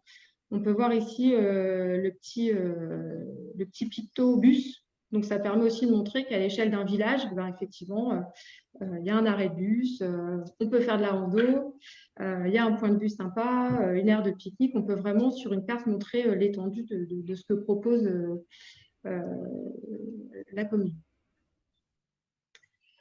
Si on devait résumer un petit peu, donc là, je trouve ça assez intéressant. On a eu un article dans Le Parisien l'année dernière. On pourrait nous appeler un peu les cartographes 2.0, c'est-à-dire qu'on va veiller sur le support cartographique Google Maps à une présence et une gestion un petit peu des points qu'on veut faire ressortir au niveau de la destination. J'avais notamment assisté à un webinaire dans le Tarn il y a quelques temps où ils ont été confrontés à un problème de surfréquentation en fait, sur un site qui n'était pas aménagé. Donc, je me suis rendu compte en me connectant sur Google que les touristes, les visiteurs avaient en fait créé ce point dans Google Maps. Donc effectivement, il faut faire attention aussi à ça, veiller aussi à ce que les contributeurs ne dirigent pas aussi vers des points qu'on ne souhaite pas voir affichés. Donc c'est vrai qu'il y a ce rôle aussi de veille sur ce qui se fait. Donc on a posté depuis 2016 un peu plus de 6600 photos. On a ajouté 450 lieux. Donc on peut faire différentes choses au niveau de l'enrichissement des données Google. À l'échelle du territoire, on a vraiment enrichi une bonne partie du département. Et en fait, en nombre de vues, on peut voir que ces dernières années, les photos sont vues. Enfin, les usagers, les utilisateurs regardent ces photos, lisent les avis. Donc, c'est vraiment quelque chose qui a pris de l'ampleur. Au niveau de la fiche Google My Business, quelques évolutions qui peuvent être intéressantes aussi, c'est qu'on voit apparaître, on a vu apparaître dernièrement les horaires d'affluence, c'est-à-dire que Google peut détecter que tant de smartphones sont connectés, géolocalisés en un point précis à tel moment, et il va pouvoir vous donner aussi des informations de trafic. Donc sur certains sites, ça va être en temps réel, d'autres, ça sera des informations classique, mais ça peut donner aussi des tendances pour se dire, bah, tiens, il vaut mieux que j'aille à telle heure plutôt qu'à une autre heure sur ce site. Au niveau des avis, donc Google nous incite aussi à laisser des avis avec plus de 200 caractères. Pourquoi? Parce que ces avis vont servir aussi au référencement des sites. Donc là, sur un site, on voit qu'il est capable d'extraire, l'intelligence artificielle est capable d'extraire en fait des mots-clés qui vont venir référencer la fiche Google My Business en question. Donc là, c'est ce qui a été présenté à San Francisco il y a très peu de temps concernant les futures évolutions dans Google Maps. On va avoir, alors à l'échelle de ville dans un premier temps, mais j'imagine que dans quelques mois, la fonctionnalité sera peut-être disponible à une échelle un peu moindre qu'une ville. On pourra avoir des zones aussi où il y a des fortes activités. Donc en fait, toutes ces données seront agrégées et sur une carte, on pourra voir qu'effectivement, ces zones sont... éviter ces zones-là à certains moments de la journée. Google va également proposer des itinéraires les moins polluants. Donc ça, c'est quelque chose qui commence à être mis en place aussi pour éviter justement de polluer la planète. Et une dernière nouveauté, on aura aussi à l'échelle de ville ce qu'on appelle des vues live en fait, c'est-à-dire qu'on aura à la fois l'image en fait en temps réel, la vidéo de là où vous êtes, et viendront s'agréger aussi des données des business entre guillemets, ça peut être des restaurants ouverts à ce moment-là. Enfin, on va vraiment sur des choses de plus en plus affinées, notamment à l'échelle des villes dans un premier temps, puisqu'il y a un maximum de commerce. Alors, si je pouvais vous donner quelques conseils et des exemples d'actions pouvant être mises en place. Donc, tout d'abord, je vous conseillerais bien évidemment d'animer votre fiche Google My Business. Au-delà de l'information classique, de vérifier, de mettre à jour vos photos assez régulièrement puisque les photos sont datées. Pour ceux qui le peuvent, de créer des posts, en fait, comme là, on le voit ici avec le parc du Marcanterre qui incite fortement à acheter le billet en ligne.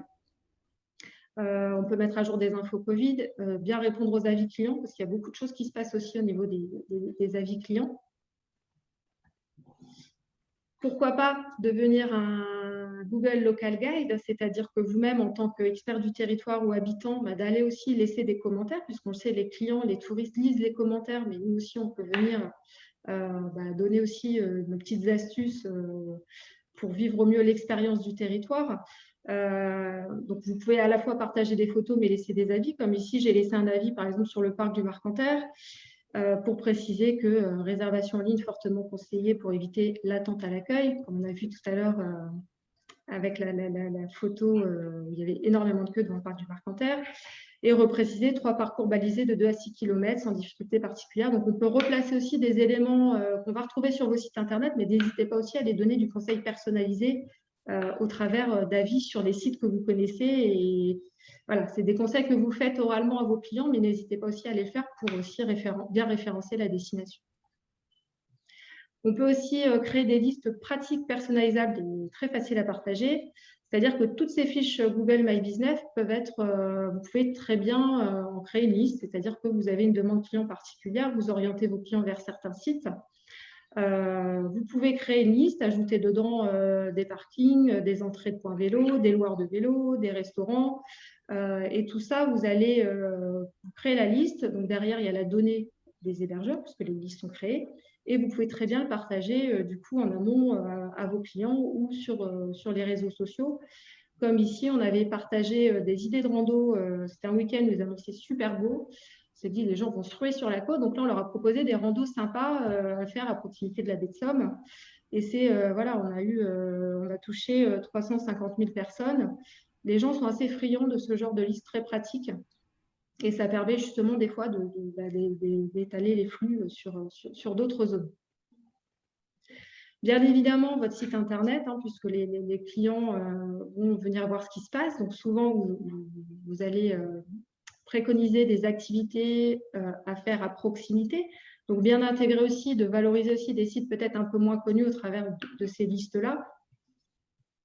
La réservation en ligne, on en a parlé, c'est quelque chose qui est aussi maintenant très pratique pour vous, professionnels, pour gérer les flux, mais également pour le client. S'il veut éviter des séances où il y a énormément de monde, ça permet aussi finalement de choisir nos créneaux horaires les plus avantageux. Utiliser les réseaux sociaux. Via les réseaux sociaux, on va pouvoir aussi orienter les visiteurs vers des sites un peu moins connus. Donc là, par exemple, nous, à l'échelle de la page Facebook La Baie de Somme, on va essayer aussi, on va parler de la Baie de Somme, mais aussi élargir par exemple, là, jusque Metz-les-Bains. Oui. Virginie, si on va avoir un peu de temps pour le débat. Oui, je termine, c'est l'avant-dernière slide. Donc les réseaux sociaux à utiliser puisque les clients sont là. Et également, nous, chez Somme Tourisme, on travaille aussi sur l'orientation des influenceurs et de la presse pour vraiment les orienter vers des sites un peu moins connus, comme la Vallée de Somme. Donc, on a commencé à travailler avec les blogueurs en 2019, notamment sur les zones Ramsar en Vallée de Somme. Et ça s'est accentué en 2020 et là en 2021 avec des micro-aventures, avec des Nota Bene qui est un youtubeur. Donc, on essaye vraiment aussi d'orienter le visiteur en surfant sur toutes ces audiences. Merci beaucoup Virginie pour cette expérience qui, on peut le noter, moi venant d'ailleurs, est une stratégie Somme Tourisme qui fait autorité au niveau national puisque je pense que Somme Tourisme a vraiment est allé au bout de l'utilisation de la plateforme Google. Alors Dorothée, il y a beaucoup de questions, j'ai l'impression, donc je te laisse le soin de faire un premier résumé un peu des questions des participants. Ouais, alors il y a finalement peut-être aussi plus de témoignages et de remarques et d'expériences qui soulignent un peu tout ce qui a été dit aussi et surtout. Alors la première question va être liée un peu aux habitants, puisque effectivement en tant qu'acteur du tourisme, on est aussi avant tout habitant de notre territoire et donc voilà, les témoignages, c'est que parfois on subit un peu la fréquentation touristique, surtout dans certaines villes. Alors, je pense que la pire, entre guillemets, ça va être Saint-Valery-sur-Somme. Et donc, la question, c'est de savoir est-ce que la solution, c'est d'impliquer les habitants dans les choix qui sont faits d'aménagement, voire même peut-être de stratégie de communication.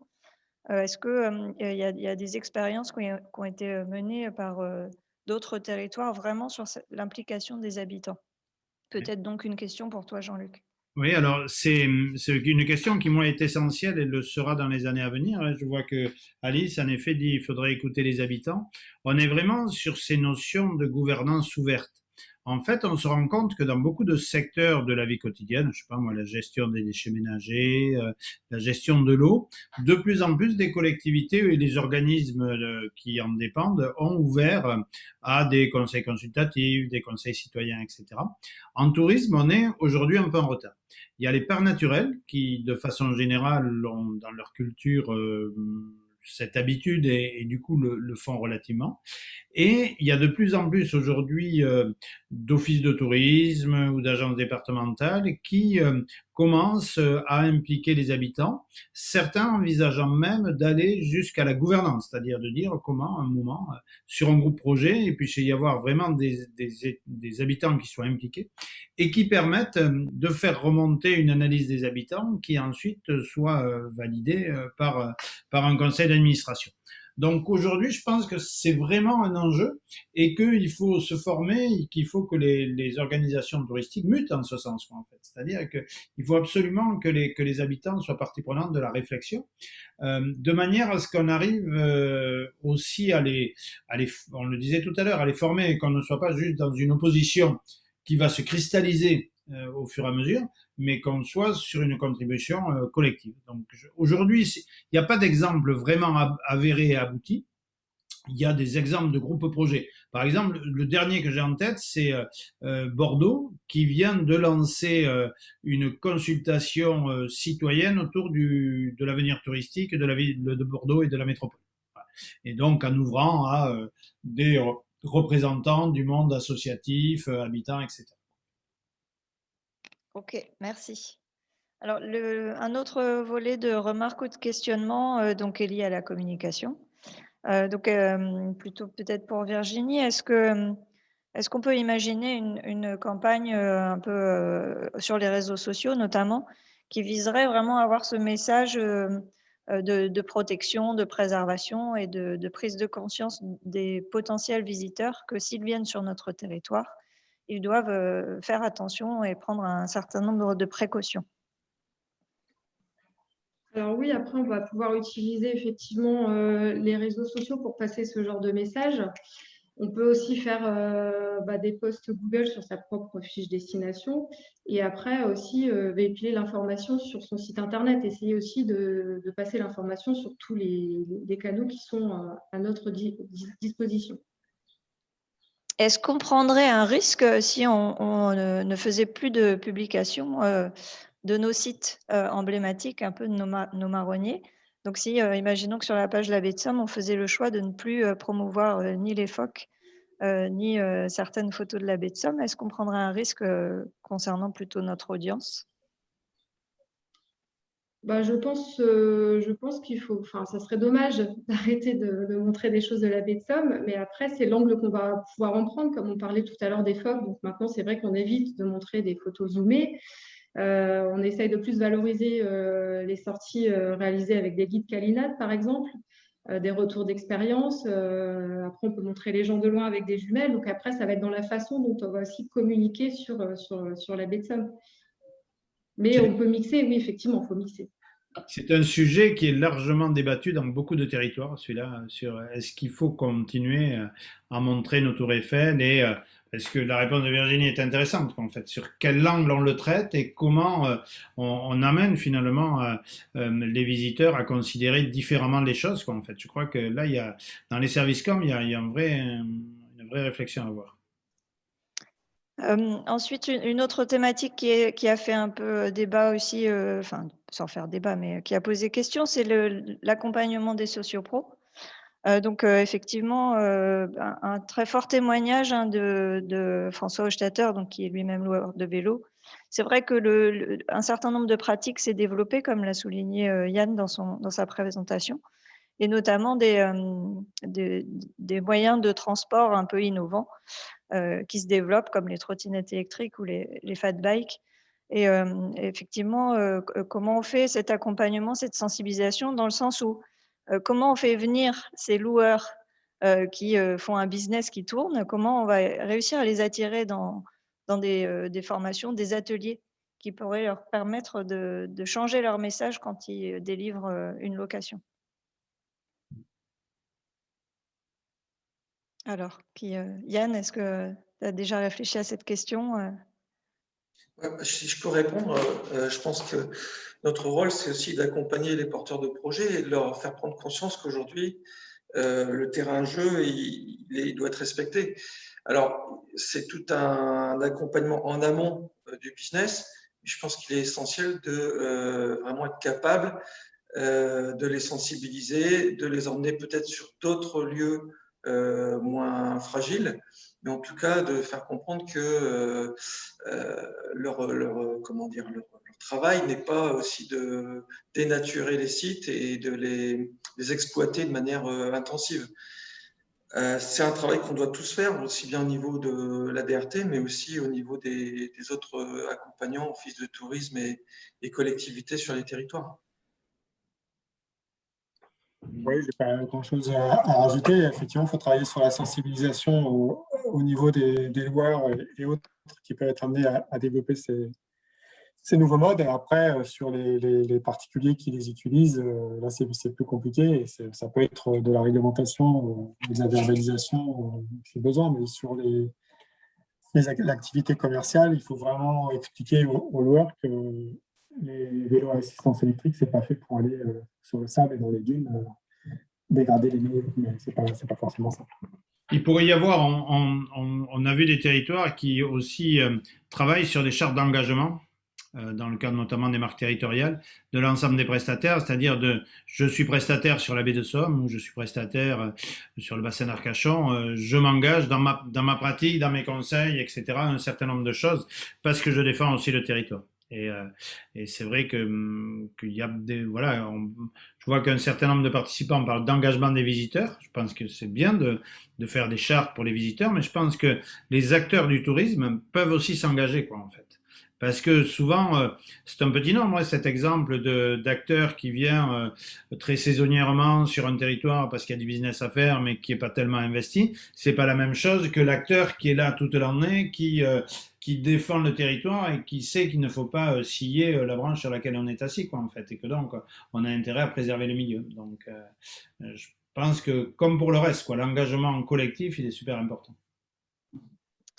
Et peut-être un dernier thème qui a été aussi abordé dans les remarques, c'est le thème de l'accueil. Alors à la fois l'accueil des visiteurs physiquement, mais aussi par la signalétique. Et c'est vrai que alors ça fait aussi écho à un témoignage de Patrick qui dit qu'il ne faut pas forcément ouvrir plus de sites pour éviter de multiplier les lieux de dérangement. Donc là, on a bien compris, Franck, que l'objectif, c'était quand même d'ouvrir des sites, mais de les circonscrire à seulement certains, mais pas tous, à la fois dans un objectif de préservation et de sécurité. Mais en tout cas, pour les sites qui sont ouverts, il manque peut-être de signalétique d'accueil. Alors, on nous a souligné plutôt la gare de Noyelles. C'est vrai que quand on arrive en gare de Noyelles, on ne sait pas où prendre le sentier du littoral, par exemple, et donc partir à pied. Et que ce manque de signalétique d'accueil peut aussi engendrer une diffusion des flux. Donc, est-ce qu'il y a un travail à faire, à poursuivre là-dessus? Donc peut-être, Franck, si tu veux témoigner de votre démarche en vallée de Somme, comment vous faites par exemple le lien entre les gares de la vallée et les sites naturels? Est-ce qu'il y a une réflexion là-dessus? Alors oui, il y a une réflexion, alors, mais qui est plutôt portée à l'échelle du projet Vallée Idéale, pour effectivement faire le lien entre des moyens de transport plus doux, plus collectifs, et puis les sites naturels. On a de la chance en Vallée de la Somme d'avoir une gare et une ligne qui longe la Vallée de la Somme. Donc ça, c'est plutôt un atout. Après, c'est vrai que c'est pas évident de savoir jusque où jusque où et jusque combien on alourdit les sites avec des panneaux. Est-ce qu'un site naturel, ça doit être pancartisé? C'est des questions qui sont pas forcément évidentes. Voilà. Après, il y a des gens aussi qui ont le réflexe de juste se connecter à leur à leur portable. Donc, on peut aussi utiliser ces moyens-là pour faire de l'information, relayer vers des sites internet, etc. Et puis également, Voilà, c'est pas. on pense beaucoup, il y en a qui le mettent en place. Et, François parlait des rangers en début d'intervention. Moi, je crois beaucoup que l'humain a de l'importance et donc le rôle d'accueil demain, même des offices de tourisme, va, d'après moi, se déplacer sur le terrain de la prévention et de la médiation. Et donc, il y a de nouveaux systèmes à inventer, alors qu'ils soient agiles, c'est-à-dire qu'il faudrait pouvoir mobiliser des équipes les jours où il y a le plus d'affluence, mais on le sait 2 jours avant selon la météo, quoi, en fait. Donc, mais c'est vrai que le fait d'avoir une confrontation vraiment humaine avec des personnes qui vous parlent et qui vous expliquent, d'après moi, ça, j'ai un bon exemple là-dessus, la plage, une commune sur le littoral atlantique, la commune du Porge, qui a supprimé les poubelles sur la plage publique en se disant on va faire comme dans les parcs naturels, on va expliquer aux gens qu'il faut qu'ils ramènent leurs déchets parce que c'était 60 tonnes par été. Et avec de l'argent escompté, économisé escompté, ils ont employé des saisonniers qui, pendant 2 mois, ont été là pour sensibiliser les visiteurs au fait de ramener leurs poubelles. Ben, ça a totalement bien fonctionné, quoi, en fait. Hein. Ils ont, au lieu de, et donc, du coup, en plus, ça permet d'éduquer, quoi, les visiteurs. Juste sur la signalétique, côté grand site Betsam, pour signaler qu'il y a une action qui est prévue dans le cadre du programme d'action, qui est effectivement de renforcer la signalétique entre les 2 grosses colonnes vertébrales du territoire, donc le sentier du littoral et la vélo maritime, donc depuis les différents parkings. Donc ça, c'est une action qui est en cours et la signalétique va être mise en place pour signaler les accès au point d'entrée du sentier du littoral et de la vélo maritime. Bon, ben Dorothée, on a fini le tour des grands thèmes. Je pense qu'il va être temps de conclure. Maintenant, on a pris un peu de retard, mais je pense que le sujet est totalement passionnant aussi, ce qui explique. Et donc, je vais me permettre de faire un tour de piste des panélistes, en commençant peut-être par Franck. Ta conclusion sur les échanges de cette journée, est-ce que ça t'inspire sur l'avenir? Bah, complètement, parce que en fait, une des conclusions de ma présentation, c'était la nécessité en fait de renforcer et de se questionner collectivement sur quelle nature on veut, parce qu'on voit que l'homme a une grande place sur le dessin des paysages et de la nature. Et cette nature, elle n'appartient pas aux écologues, elle n'appartient pas aux touristes, elle n'appartient pas aux historiens, enfin, elle n'appartient pas aux habitants, elle appartient à tout le monde, quoi. Et, euh, et du coup, moi, je pense que ça pourrait vraiment être intéressant, comme on commence à le faire là, quoi, hein, qu'on décloisonne au maximum et puis que on puisse voilà, dialoguer les uns les autres et puis enrichir les acteurs du tourisme avec les connaissances que nous, on peut avoir en leur disant, comme tu disais, Jean-Luc, ne sillons pas la branche sur laquelle on est assis. Hein, voilà, on a un patrimoine, là, des pépites sont là, il faut en avoir conscience, il faut savoir ce qu'on peut encaisser ou pas, les capacités de résilience des milieux, etc. Et puis voir jusqu'où on peut aller. Et puis, d'un autre côté, nous-mêmes nous enrichir des connaissances des acteurs du tourisme, notamment, hein, pour savoir quel public ils reçoivent, de quelles informations ils ont besoin, quels outils ils souhaiteraient avoir pour mieux orienter les personnes. Okay. Voilà, donc une belle initiative à poursuivre. Merci Franck. Virginie, ton sentiment, ça te conforte dans l'activité de Somme Tourisme, je suis sûr. Ouais, et puis ça évolue beaucoup, donc il faut vraiment toujours rester en veille parce qu'il faut être là aussi où sont les clients, les touristes, les habitants pour en faire profiter la destination. Et ça bouge vraiment beaucoup, donc on va continuer à rester en veille et puis continuer aussi à sensibiliser et à faire monter en compétence aussi l'ensemble des professionnels pour que chacun comprenne comment ça fonctionne et puisse aussi agir individuellement. Merci Virginie. Yann, un mot de conclusion? Oui, le fait que la dynamique sur la baie de Somme, elle est lancée, elle est bien lancée, donc il de plus en plus de monde, on le voit dans les graphes. On va avoir le renouvellement du label Grand Site en 2023, donc ça pose forcément la nécessité d'engager un travail avec l'ensemble des usagers, des habitants. Je pense que vraiment la clé, c'est travailler avec les habitants, que les habitants s'approprient les enjeux autour de la gestion et l'accueil des touristes sur le territoire.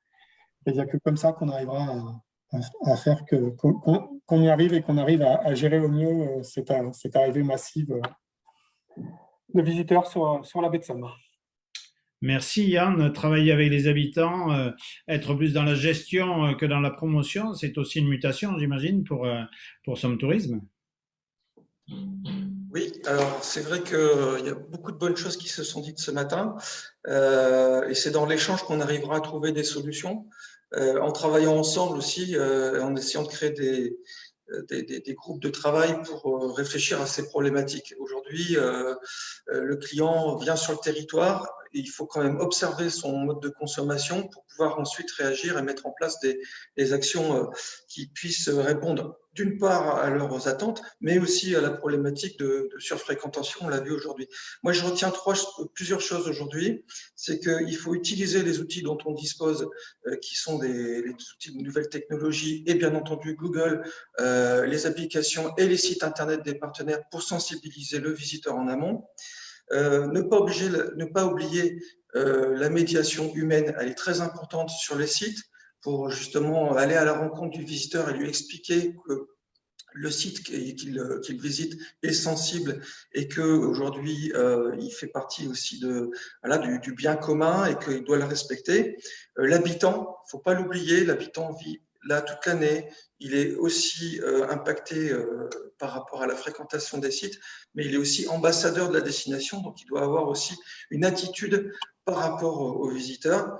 Et puis les outils de promotion plus classiques, avoir aussi l'utilisation de photos adaptées, d'avoir un discours aussi vertueux. Et puis, dernière chose, l'éducation des jeunes. Et ça, je ne veux pas de séparation entre le tourisme et le reste des activités économiques et sociales. Je pense qu'il faut intervenir au niveau des écoles pour sensibiliser les jeunes justement à ces milieux naturels, à ces terrains de jeu importants qui seront aussi pour eux leur avenir et donc leur apprendre les meilleurs usages. Voilà. Merci beaucoup François pour cette conclusion. Merci à l'ensemble des panélistes. Merci Dorothée pour avoir traité les questions. On a répondu au maximum de ce qui était possible de faire dans le temps imparti. Et puis merci aux participants pour avoir été assidus à l'ensemble de ces présentations sur un sujet qui, comme je pense tout le monde l'a dit, en est à ses débuts, parce qu'on va, je pense, beaucoup parler de la gestion commune de l'espace et du vivre ensemble dans les années à venir. Merci beaucoup, bonne fin de journée. Merci à toi Jean-Luc et merci aux intervenants. À bientôt. Au revoir. Au revoir.